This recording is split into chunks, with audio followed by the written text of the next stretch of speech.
Happy New Year. Happy Friday. Welcome to this live as this is my first time on the walking pad. Shout out to my mom who got me this walking pad for Christmas. I mean, Santa. Woohoo! Guys, I'm so excited. A couple things to cover today. First and foremost, if you have not seen yet, the scholarship is officially live. If you're watching this post-recording, the scholarship ends January 13th, 2026. So we're going to talk about what the scholarship is. We're going to talk about how to apply for it, who's eligible, and what you get when you apply. So as we're coming in here, welcome gang, say hello. I'd love for you to drop an emoji in the chat. Let me know that you can hear me. And I'd love to get to know too, see who everybody's in here. Lorena, what's up? Jackie, what's up? Hey, Trevor, what's up, man? Good to have you guys in here. Drop an emoji in there. Let me know that you can hear me, and I'll go ahead and jump in. So I'm super stoked for this. This scholarship is for busy professional women who are wanting to build muscle and lose body fat and have been struggling in this cycle for however long. And look, I never want anybody to not be able to access their goals simply because finances are an issue. So I see women all day, every day on calls, whenever we're chit-chatting, whenever we have consultation calls. And one of the biggest things I hear is that you're so busy taking care of everybody else that you're not taking care of yourself. And who wants that? At the end of the day, too, I call this the airplane method. And really, Mateo kind of came up with this. But if you're on the plane and they're going through the emergency procedures, what do they tell you to do with the oxygen mask? They tell you to put it on yourself first, before even your infant. So if you do not have your oxygen mask on, how well can you truly be able to help those around you?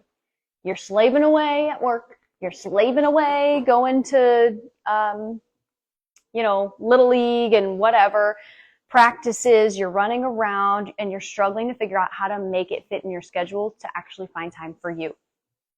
That ends today, and really January 13th.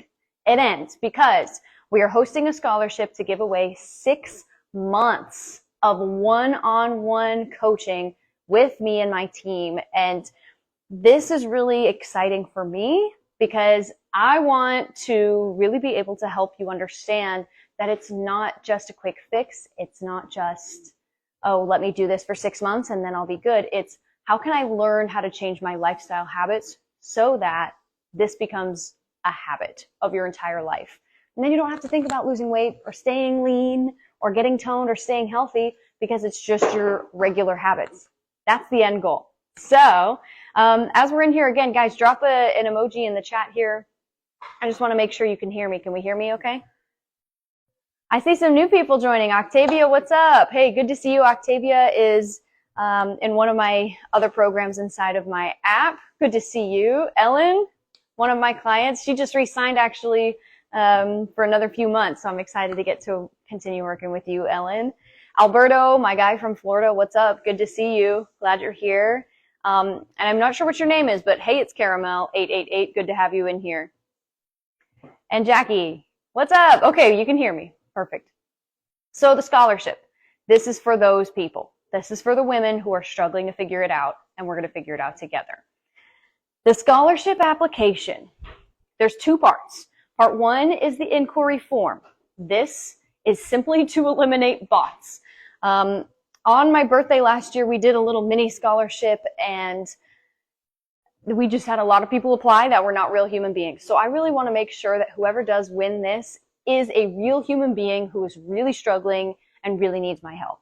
I want to make sure that it is fair and you're getting true, what am I trying to say? Consideration.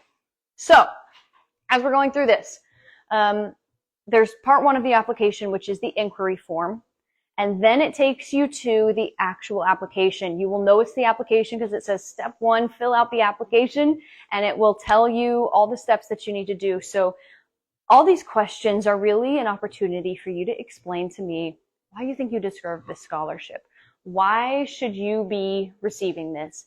What would you do if you receive this scholarship, and what's the end goal for us? So with the scholarship, it's not just how many times you apply for it, because one entry is, please, do not do more than one entry. One entry is all that you need in order to be eligible. It's more so about what's the story? What are we doing? So, in the spirit of this, make sure you fill out that application form. And then the other thing too, there is a referral portion to this. My current clients have a separate scholarship opportunity that they're getting to compete for, and that is completely separate from anyone who's not a current client. And so they have the opportunity to refer people in because it helps them on their journey. And if they're bringing in, and let me back up, statistics show that when you have a circle of community around you that is in the same goals and mindset that you are in, you are so much more likely to get it done. 50% of people who start a new workout program quit. 80% of people who start it after the new year will quit after 3 months. 3 months? Girl! That's when we're just getting started. So, all of this to say, I want you to talk to your friends and family, anybody that you think could really benefit from this, because I really want to make sure anyone who would benefit from this has the opportunity to benefit from it. So spread it far and wide and only apply once. But when you fill out the application, it will ask you if someone has referred you. Please make sure if someone has referred you that you are putting their name in there so they get credit, because they can get some additional points. The more people you refer, the more points that you get. So it's a dual system. Referring people to get points, but also making sure that you're being honest, you're being authentic, and letting me know, why do you deserve this? Why should we help you out? Because I want to help you out, but we only have limited spots. So there's that. And then for the application process, it closes at midnight on the very, very morning of January 13th. That is a Tuesday. So Monday night, Monday the 12th of January at 11:59 p.m. Central Time, that is the last opportunity you have to submit an application, because that whole day, that whole morning, I'm going to be going through the applications so that we can make a decision on who's the winner and what we get to do with the rest of the information. So make sure you submit your application not on January 13th, before January 13th. The sooner the better. That's going to help me out. And the sooner you apply, the more opportunity you have to refer others as well. So make sure that you are applying for the scholarship as soon as possible. Number one, it helps my sanity. And number two, it's best practice. So I think that is pretty much all I have. If you are wanting the link to apply, comment FIT, F-I-T, FIT, on this live, and I will send you a DM with that application link. If you are in my Instagram, it's in the link in bio. I also made a post about this explaining a little bit more about it. Go to my profile. It's like that first post on there. You can comment FIT there, but the link in bio is going to be a good one too. So comment FIT on here, and I'll send you the link to apply to that scholarship. Again, only apply once, refer as many people as you possibly can, and apply before January 13th. I'm very excited for this. So I've been yapping. Does anybody have any specific questions on the scholarship? How to apply? What do we do? Who's eligible? Any questions? Please let me know. Go ahead and put those in the chat here. Comment that here. And in the meantime, I shall continue to yap about the importance of steps as I am on the walking pad here. If you weren't here earlier, my mom got me a walking pad for Christmas, so I've been really excited to break that in. And let me just real quick, let's recap who's on here. Hey, it's Caramel still here. Hey, Carrie. What's up? Carrie's one of my clients as well. Good to see you. What up, fam? Hey, what up? Cool. So the importance of steps. I don't know about you, but if you have ever been eating, trying to hit your protein goal and you're not getting fiber or movement in, you're probably not going to be able to poop. So it's not something we talk about and not something you see all the time. But girl, we should be pooping 1 to 3 times a day. Okay. So if we're hitting our protein goal, especially if we're going from not hitting the protein goal at all to then now we're hitting like 200 grams of protein, then you're going to have some dietary problems. So movement is super important. And so literally hopping on this walking pad, I'm feeling the brew, TMI, so that you can understand if you're not getting steps, if you're not moving, and you're not getting fiber, but you're eating a lot of protein, it's not going to be good. It's not going to be good for anybody, and it's not going to be good for the toilet when it does catch up to you. So, and you'll probably see the scale continue to go up, not because it's body fat, but because you're full of it. You know what I'm saying? So, here's the other question I get all the time. Do I need to get 10,000 steps a day? It depends. The reason why we want to get more steps in the day is not because you need to hit some magical step number in order to lose weight. That's not at all what it is. When we're doing steps, you need to understand that the amount of calories you burn in the day don't typically come from your workout. When we're talking about the amount of energy that you burn in a day, there's like exercise, really teeny tiny at the bottom, probably minimal amount of calories that you're burning. And the more calories you're burning are actually coming from something called NEAT. If you've ever seen this on Instagram or something, or you've heard me talk about it, NEAT, non-exercise activity thermogenesis. Fancy talk for any sort of movement that is not exercise. So me walking on the walking pad right now, talking with your hands, twirling your hair, walking a little bit more to get to the store. All that kind of stuff is your non-exercise activity. And that is typically where we're burning the most calories. Now let's back up. Your metabolism does not work like this. Bye, what up, fam? Good to see you. Cool, I'll send you the scholarship link. You should be getting that here soon. So, where was I? Let the brain regenerate. Okay, so if we are trying to burn calories, the reason why we want to do that is because our metabolism is not just taking in all the food you eat and then going, ooh, you know, my host had pizza and ice cream last night, so we're going to need to do a whole bunch of extra cardio in order to utilize this. No, your body is an intelligent machine. Your metabolism does not work like I just described. Your metabolism does work like it's intelligent. So it's going to utilize its resources sparingly. Please keep in mind that your body is literally designed to keep you alive. And so your fat on your body is excess energy being stored so that it can use it later. You following? So your body looks at fat not necessarily as like a bad thing. Your body looks at fat as, oh, okay, we got some extra resources. Let's hold on to this so that when we do maybe need some extra resources later and energy, we can pull from this and we're good and it's going to keep us warm and we're good. We're very healthy, especially for women, especially around, childbearing years. The more body fat, not the more, but a good range of body fat is going to make us so much more healthy and able to provide nutrients to the fetus. So body fat is not a bad thing. Body fat becomes a bad thing when there's too much of it, shocker, as with anything, or when it's in, there's the kind of two types of fat, the subcutaneous fat and then the visceral fat.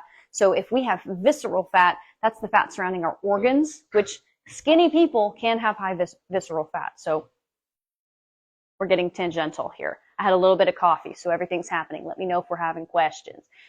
Point being, your body holds on to fat because it sees it as a resource. And another way to look at this is remember that when you are storing too much body fat, your body's literally trying to save your life. Your body fat is literally trying to prevent that fat or the extra resources from seeping in and literally killing you. So when you see your gut and you go, oh my gosh, I hate myself, I ate so much fat. Like, first of all, chill. There are worse things to be. And you're not fat. You not are that. You have fat, first of all. It's not who you are. And the other part of that is your body has just saved your life. That little packet of fat is your body saving you from being poisoned and dying. So the other part of that is, if we had zero access to food, we would have no fat.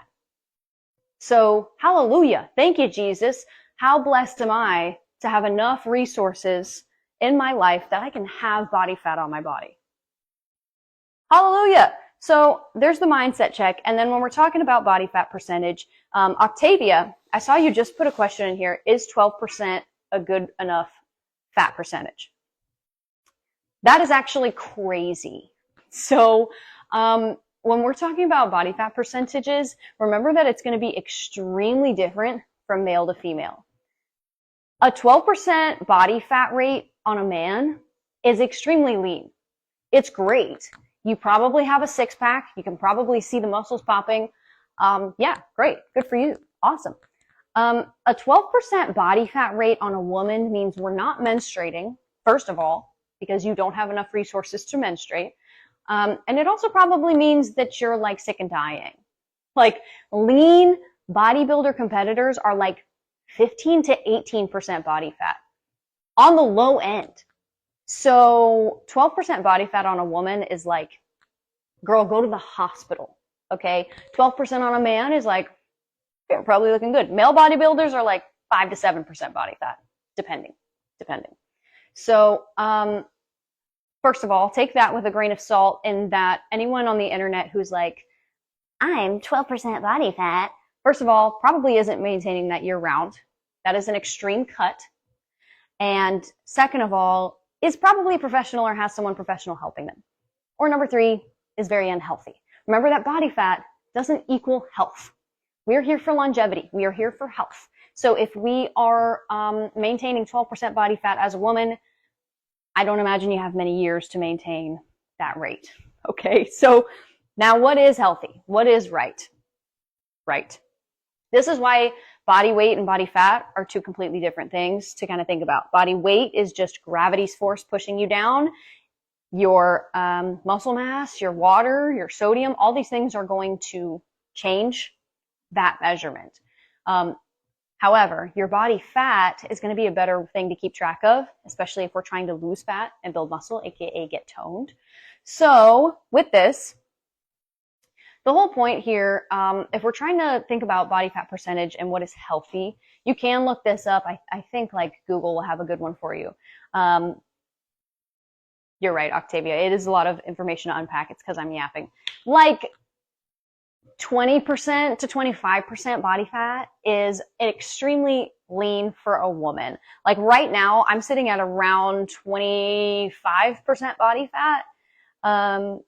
And you know, it's personal preference. It's also what is realistic. Remember that your dream body is not your dream body if it is a nightmare to maintain.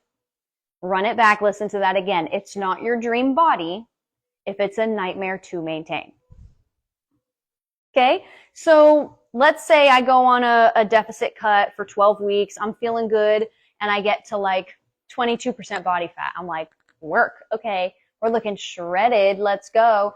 And then I'm like, well, you know, now I have to eat like 1,600 calories as my maintenance, and I'm pretty hungry and I'm tired, and I would just really like to maybe add some more muscle mass, and I'd really like to, I don't know, sleep better and eat pizza, and whatever. Hey, Tracy, preach. Yes. It's, you know, if you're the type of person that's like, yeah, that doesn't mean anything to me. I don't really care for food that much. I'm okay making those sacrifices so that I can stay a little bit leaner forever. Yeah. Oh yeah. Do that. Do you. Do you, as long as you're safe. But if you're like me and you're like, I will probably be having Papa John's at some point. I will probably be having the Ben & Jerry's at some point. Okay. How do we put this? There's a little junk in the trunk. We're not mad about it. We're happy with it and we're healthy. And that's what matters. So for me, body fat percentage doesn't matter quite as much as like, you know, number wise, it doesn't matter to me as much versus when I'm looking in the mirror, when I'm putting my clothes on, you know, that kind of thing. So for me, I really want to make sure I'm sleeping well, and especially because, fingers crossed, we want to have a baby in the next 5 years. I don't want to be extremely lean. I want to have enough body fat to be able to support that. So, Octavia, I love this notion. You're right. It's good to want to know it all. There's just a lot to know. And this is like what, my 13th year or something, being into this world of fitness. And I feel like I learn something every day, and things change because science is ever changing. So, you know, that's the beauty and the curse of it. Now we went on a very large tangent, and the question was, do I need to go on 10,000 steps a day every single day to lose body fat? And let me circle back to the end of that thought. The answer is no. No. Some of my clients have a 10K step goal. Some of them have a 12 or 15K step goal, because that's just what they maintain. But ultimately, the best way to set a step goal is this exact process. And this is what I do with my clients. Look at your watch or whatever you're using to track. How many steps are you already getting? Is it consistent? Is it not? Identify that a little bit. So let's say we're getting 4,000 steps a day. Do we need to get 10K? No. And that's probably not super feasible. What we need to do is, number one, put yourself in your calorie deficit. 500 calories under maintenance. That's what I recommend. The next thing you're going to need to do is say, okay, if we're getting 4,000 steps a day, let's then bump that to 5,000 steps per day. Get consistent with it. Once you're consistent, bump it to 6, bump it to 7, bump it to 8. Continue until we're at a point that is continuously sustainable for you with effort and something that doesn't make you feel like horrible and fatigued, and something maintainable. And pay attention to what's happening on the scale and in the body fat. Are we trending down? Are we trending up? If we're consistently in a deficit of 500 calories and you're hitting a 4K step goal and you're consistently losing weight, you don't need to get more steps. You know, the steps is just to use as a help to the deficit in order to put you further into a deficit. Because we need to, I mean, like, ultimately you could eat absolutely everything and then just like never stop walking, but it's a lot easier to just have balance between the two. I want to answer a question here. Carrie asked, Sam, can you talk about intermittent fasting and how it can backfire, especially for women? Girl, I actually have a call in 7 minutes and we don't have the time to go through everything. So let me just touch on this really quick. Let me start with this. All intermittent fasting does. Intermittent fasting is not some magical tool that if you fast, you're going to automatically lose more body fat. All intermittent fasting is you're limiting the amount of hours that you are eating, and thus you are likely eating less calories. Hence, a calorie deficit. Yes. So, shocker. The only way to lose weight is with a calorie deficit, and intermittent fasting can sometimes help because if you're eating 2 meals a day instead of 3, it's a lot easier to get less calories in that way. So, here's the other thing with intermittent fasting. For women specifically, most of the research that I have seen, asterisk, that I have seen has shown that when women are intermittent fasting and then doing cardio, like fasted cardio, first of all, it's not going to magically make you burn fat. You're simply just fasted, okay? Sometimes what we see happen is your body's an intelligent machine. So it might burn more fat at that time because it doesn't have carbohydrates ready in the blood or glucose ready in the blood to use as energy. That's what the body likes to use as energy the most of the time is glucose. So if you don't have that in the bloodstream, it's probably going to pull from the fat stores. However, what we find is your body's smart and your body goes, okay, we use a lot of fat. So later today, we're going to have to use a little bit more carbs. And what we find is that it actually typically balances out by the end of the day so that you are actually burning the same amount that you would burn if you weren't intermittent fasting. Okay. So, and the other thing, if we're fasted and we're doing a workout, remember that you don't have the glucose. So your muscles don't have the energy readily available. So you probably won't be able to lift as much and you probably won't be able to go as long. And please make sure that you're eating after because that's how the muscles grow. However, that doesn't mean fasting is all bad. Fasting has a lot of benefits. It's great for creating the deficit. Bye, Mateo. Mateo's going to the gym. It's great for building the deficit, and it can help your cells regenerate because they're not focused on digesting food. So there's a plethora of benefits for it. But for women, I don't necessarily prescribe intermittent fasting to my clients because we find that typically a regular deficit works. However, I have a few clients who do intermittent fasting and they're finding it's working because they are in a calorie deficit. We should make a whole video topic on that, and I've got my computer, so let me make a note. Intermittent fasting plus fasting in general. Yeah. Okay. 4 minutes till my next call. So Alberto asks, interesting, I was wondering if you have felt any backfiring on your diet since you've stopped being vegan just recently. How have you compensated? Have you felt any difference? Okay, this is a really great question. And again, we've only got a few minutes, but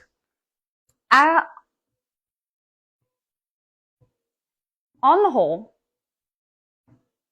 the amino acid compounds that are coming from meat and animal products are typically, not typically, most of the time, they have more of the full, complete amino acid profile, meaning they have all 9 essential amino acids that your body cannot create on its own.